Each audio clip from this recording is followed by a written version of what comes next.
Good morning, everybody. It is Wednesday, and I hope everybody has a wonderful day today. Welcome to He Set Me Free. My name is Robert. Um, Yesterday I was talking with a passenger, and he happened to ask me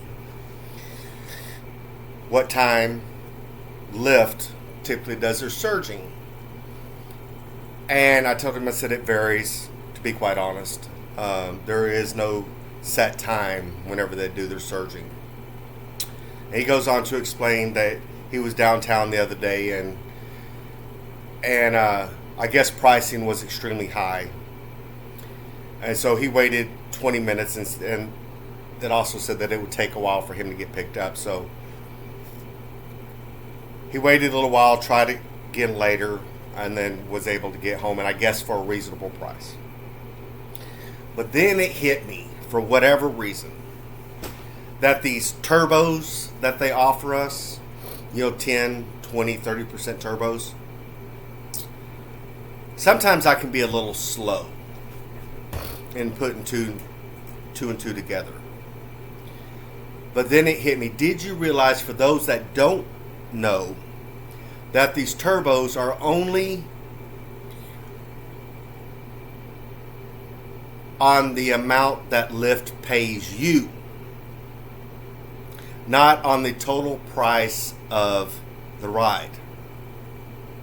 Now, one would think that if you're going to offer a turbo, then they would take and add the total cost of that ride times 10 or times 20 or times 30 to make it more delectable for the driver, delicious, to accept that ride. And what it was I had a ride yesterday morning, my first ride on Lyft before I switched over to Uber. I drove 7.7 miles to go pick this passenger up. Well, that's what they had. I cut off some mileage. And it said turbo included. They hide that number from me, and I talked about this the other day with the long distance trip, because I'm thinking about subconsciously that trip and then this trip after I went in and looked at the total payout. They only charged that passenger $6 for that ride. Now, mind you, I drove decent miles to get there, and then I took him 2.5 miles to drop off.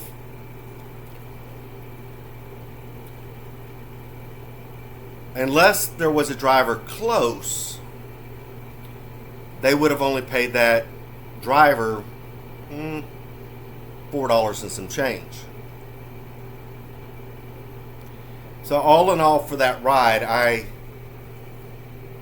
from start to finish, was about 8 miles, maybe 9, for $6 before the turbo. But because they couldn't get anybody to pick that passenger up, they had to elevate the price, and then he ended up tipping $10, because, like I've said before, in situations like that, if they can't get a passenger picked up, they will add money too, because no driver is willing to go out that far if they are in Waco proper to go pick somebody up. That was my first ride. Couldn't get any other rides. It's been a weird time on Lyft for the past week and a half. So I got on Uber. And then I got back on Lyft later on that morning. What I'm finding out, there was a period a couple years ago where you couldn't get rides on Lyft in the mornings. Only after 9 o'clock was you able to get rides. It's looking like that pattern's repeating itself for whatever reason. That people are choosing Uber over Lyft early in the mornings, and then Lyft after 9 o'clock, which is what time I picked up driving on Lyft, because I started noticing that Uber was getting super cheap on me. Now, Lyft also, too, they zoned me in a very specific area to try to keep my earnings down. This is an area where they charged a lot, but the payout to me was low. Of the 6 rides that I had on Lyft yesterday, they took 54% or more of those rides. The 2 other rides, they took 43 to 46%. But I go back to the turbo thing. What it appears, just like I stated in yesterday's video with regards to the long distance trip, is if you are on any reasonable amount of distance from the passenger, just like they do with their bonuses, what they do is they take out the X amount from it, and then they turn around and put it right back in to make it look like you're getting a turbo. They do this on bonuses as well too, because if you was to look at the breakdown of the trip using the mileage that you have to drive, then you would see, wait a minute, you're only going to charge that person that amount of money for this amount of miles? See where I'm going with this? Turbo is no different. The turbo, I would have to say, is a time where that they've slashed rates to the passenger, but then they turn around and they add the turbo into it so that, one, you'll stay on the app because it's area wide. It's not like a bonus is or a surging where it locks, where you have to go to a specific area to get that. It's area wide to, one, try to keep drivers on. But if you're weaponized with the knowledge that I have now, you're less likely to stay on for pennies because they're not charging the overall, or they're not giving a percentage of what they actually charge the passenger, only what they're going to pay you. So if it is let's say a $4.48 ride, they're only going to give you, well, they should be giving you 45 cents. They only give you 44 cents. They don't round up. It's only the first 2 numbers.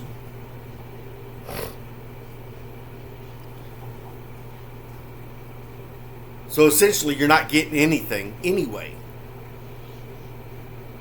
Now, I've been racking my brain trying to figure out how Lyft does its math. It's impossible. Can't figure it out.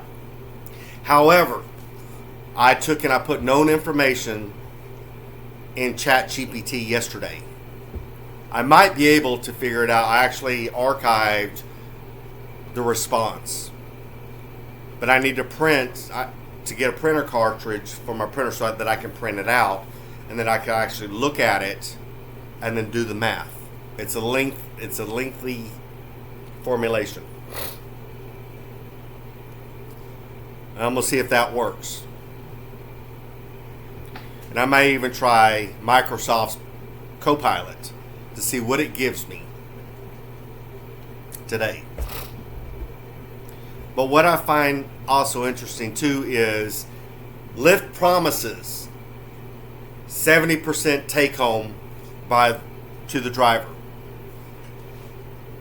I've been driving for Lyft for 2 days now. I'm at 63%. 63. And actually, the day starts on Sunday with them. So Sunday, Monday, Tuesday, I'm at 63%. So I sent out a post on X with regards to where I'm at. So where's the 70%? Because of the rides that I have had on Lyft, over half of those rides, or half of those rides or more, they take 50%, 40%, and 30%. Well, to maintain a 70%, they would have to take only 30%. And they've been taking a lot more than that. There's no way to play with that number at all, regardless of what Lyft says. That means a majority of those rides to equate to a 70% or higher rating, they would have to take only in the 20 percentile range, meaning from 20 to 29%. A maximum of 29%. But see, and I also tweeted out to them too, I said, Lyft's fees plus external fees equals Y. Meaning they can't be playing with these numbers just by what Lyft takes. Because if they continue to take out more on external fees, and the more and more that I think about this, the more and more I'm convinced, because whenever I was talking to that passenger yesterday with regards to that, something inside of me says that there is a fee in there, a connection fee. Connection fee. Because he's the one that brought it up. Because their take, it says to maintain the platform, blah, blah, blah, blah, blah. All right. It doesn't say anything about their profits. So if they separate that from the external fees, then they can take and hide in there their profit margin, which is an external fee, because it's not maintaining the platform. It's going to their shareholders. That would be an external fee. See? So, there's something fishy off it, just like the Garden of Rideshare yesterday and Lyft with the crystal ball, so on and so forth. Something's not adding up whenever it comes to this. And here we are, we're going on the second week and I'm driving less and less for Lyft. Because something also too, come August, they report their earnings to the shareholders. So are they doing exactly what Uber did last year?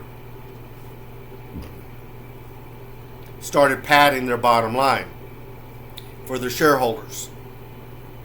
Taking more. So don't be surprised whenever you go and look at the percentage that you're taking home and something's not adding up. Because I still keep getting these videos of people promoting Lyft and they don't know what the crap they're talking about, because obviously they're oblivious to what I talk to you about quite frequently of what Lyft does. The purpose of my videos is hoping that Lyft sees them and they get honest. That's the purpose. But not only that, too, to awaken you, the driver, and the passenger for that matter. You would be surprised of how many passengers think that what they're being charged, we get. I'm like, oh no. I said minimum. Lyft takes 40%, depending on the ride. But most of the time, it's half. And actually, it is half, to be quite honest. It just all depends on how they play with the numbers. It's fact. They will only give you less than 50% if they feel generous. So, it's early. I'm going to finish this cup of coffee and I'm going to get out on the roads and see how the day goes. It's Wednesday. I think it's Wednesday. No, it's only Tuesday. I don't know why I was thinking it was Wednesday. If that's the case, for a Monday, yesterday was slow. Incredibly slow. So I do apologize for the days of the week. It is Tuesday. Hope everybody has a blessed day. Be safe out on those roads. And be mindful of the people that are getting inside of your car. The scams that they pull to buy more time, and the tricks that Lyft does to try to slow your rides down. And that goes into your driving score, your acceptance rating, and flags. They say that it's not supposed to have anything to do with your rides whenever it comes to driving score and flags. But guess what? It does. So, be safe out there, and we will talk to y'all later and be blessed.